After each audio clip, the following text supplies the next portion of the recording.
Troy Aikman made news last week. Greatest quarterback for the Dallas Cowboys along with Roger Staubach ever. When Troy Aikman talks about the Cowboys in Dallas on Dallas radio, it's always measured. It's always thoughtful. I disagreed with it last week, so he talked again yesterday. So last week, he said the Dallas Cowboys were dysfunctional, and then he also said this. Now, I disagreed with that. Troy's a fine broadcaster. I know him. I disagreed with that. Matt Nagy in Chicago, Sean McVay in Los Angeles, Kyle Shanahan in San Francisco, Harbaugh in San Francisco replaced Mike Singletary. Football's a coaching sport. NBA is a player's sport. You can just replace the head coach. Nick Saban at Alabama, how were they before? Pete Carroll at USC, how were they before? You can just put a new coach into the NFL. It matters now. Coaching's never mattered more with all the rule changes being pro offense. So I disagree with that. I don't think the Cowboys need an overhaul.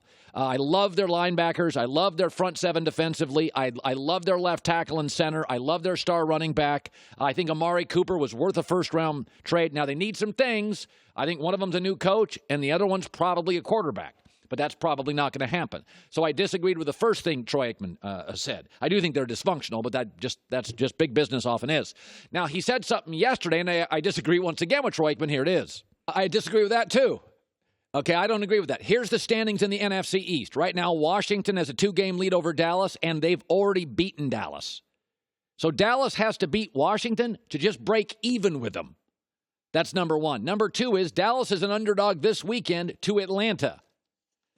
The third thing is Dallas is 1-4 on the road, and they have 3 road games left. And guess what? In 2 of that 3, they face Matt Ryan, and they face Andrew Luck. And those are way better quarterbacks than they have. It is hard to win on the road when you face a significantly better quarterback. That's really hard to do in the NFL. So I'll make my prediction on the Dallas Cowboys. You get a little heads up on my Blazing 5. Dallas loses to Atlanta this weekend and drops to 4-6. And Washington, only a 2-point dog, beats Houston in an upset at home and is 7-3. Okay, so that's I don't agree with that. I think Washington wins this weekend. Dallas loses. And they're both the same, 2-3-point underdogs. But I don't think they need an overhaul, and I don't think they're the team I trust down the stretch. I do think, however, there is some sort of innate, and I don't blame them, and I don't blame Jerry Jones. I think it's really hard to be as big a brand as the Yankees are, the Lakers are, Manchester United, Real Madrid, Dallas Cowboys, New York Giants. There's too much money. There's too much power.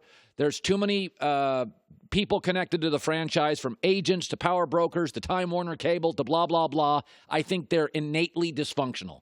I think when you're not dysfunctional, like Golden State for 2 or 3 years, it starts to seep in eventually, and now we're seeing it.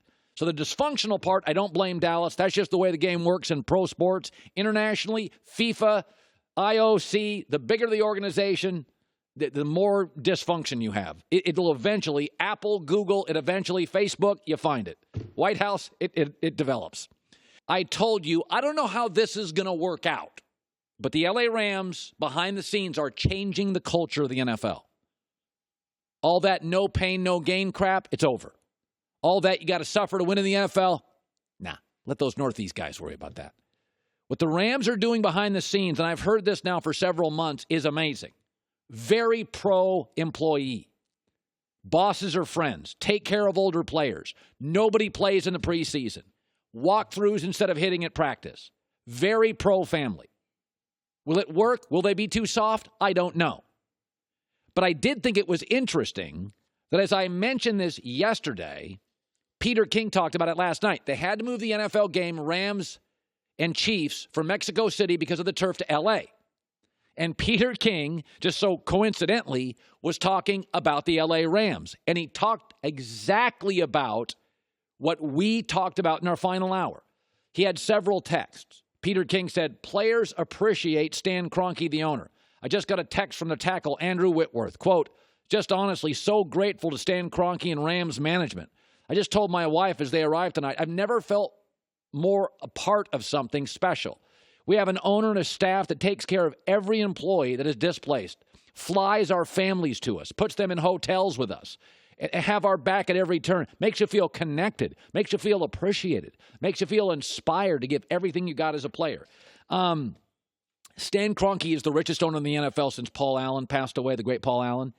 And Roger Goodell and Stan Kroenke and Jerry Jones, they may have their issues, but they are all aligned on one thing, is that L.A. is the entertainment capital of the world, and the NBA has made gains on the NFL in the last 4 or 5 years because they are all in on the entertainment part of this business.